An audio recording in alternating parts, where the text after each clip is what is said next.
जैसा हम नहीं है, दूसरे लोग हैं। हाँ, वो हमसे ज़्यादा। आप ही पहली मरतबा हुआ है तो लोगों को तो आप मुझे यहाँ पर कॉल्स ले आते हैं खा के फेंकते हैं। वो मुझे कब से क्या वहाँ से ही मैसेज आने का मुझे वहाँ से ज़्यादा जोर सही। कल भी अगर खराब करना हो वो चीज़ें बहुत जल्दी हो जाती हैं, उसको बनाने में टाइम लगता है। अभी इतने बसों से उसको धुलने के लिए डेफिनेटली टाइम लगेगा, फिर वो जितना भी प्रोसीजर है या प्रोसेस है उसका पार्ट है, लोगों के लिए तो बड़ी दिक्कत की बात है, तो इतना जल्दी से ना डाइजेस्ट कर पाते हैं।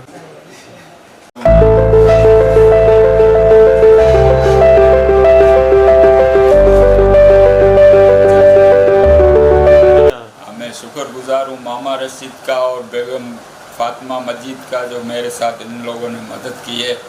मेरी बेटी अस्पताल में है, उसके ऑपरेशन के लिए इन लोगों ने मेरे से ताउन किया है, इसका मैं शुक्रगुजार हूँ।